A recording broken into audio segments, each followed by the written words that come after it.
بسم اللہ الرحمن الرحیم۔ آج کا ہمارا یہ درس پاکی ناپاکی کے متعلق ہے۔ آج کے اس درس کے اندر ہم سیکھیں گے کہ وہ کون سی نجاست ہے جو آپ کے جسم کے ساتھ لگ جائے تو آپ کو اس نجاست کو ہٹانا آپ کے لیے ضروری ہے، اور وہ کتنی ایک نجاست ہے جو آپ کے جسم کے ساتھ لگی ہو تو بغیر دھوئے بھی ہم اس کے ساتھ نماز ادا کر سکتے ہیں۔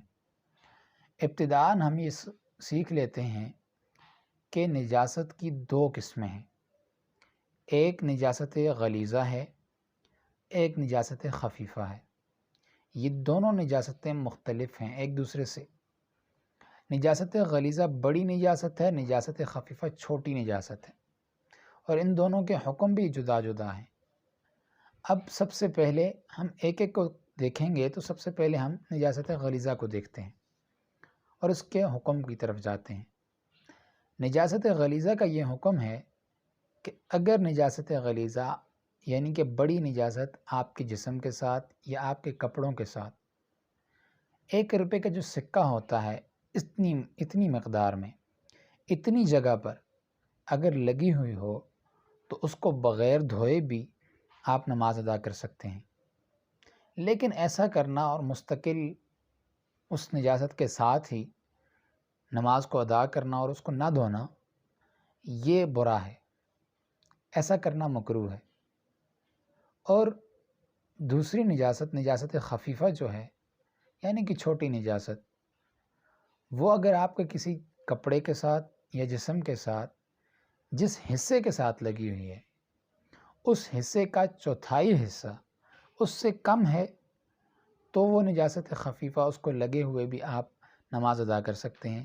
اور اگر وہ نجاست لگی ہے جس عضو کے اوپر، جس جسم کے جس ٹکڑے کے اوپر، کپڑے کے جس ٹکڑے کے اوپر اس کے چوتھائی حصے سے زیادہ حصے پر لگی ہوئی ہے تو ایسی صورت میں اس کپڑے کو دھونا اور جسم کی اس جگہ کو دھو کر نماز ادا کرنا یہ ضروری ہے۔ مثال کے طور پر ایک انسان کے اس بازو کے اوپر کہیں نجاست لگی ہوئی ہے تو اس بازو کے جو چوتھائی حصہ ہے اس سے اگر کم ہے تو اس صورت میں تو وہ نماز ادا کر سکتا ہے۔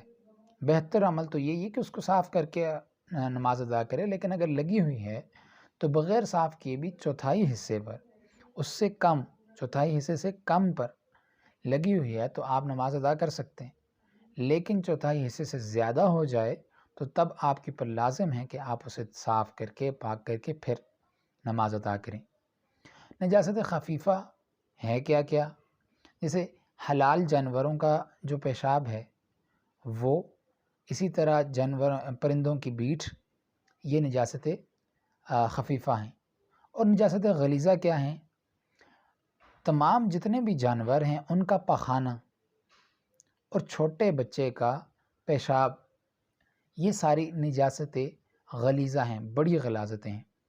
اور اسی طرح پیشاب کے قطرے اگر سوئی کے جو ناکہ ہوتا ہے، سوئی کا جو منہ ہوتا ہے اس سے چھوٹے ہیں اور دیکھنے میں نظر نہیں آتے، ایسے پیشاب کے چھینٹے اگر لگ جائیں تو یہ بھی نجاست خفیفہ میں چھوٹی نجاست میں آتے ہیں، اور ایسی صورت میں ان کو بغیر دھوئے بھی نماز جائز ہے، آپ اس کے ساتھ عبادت کر سکتے ہیں۔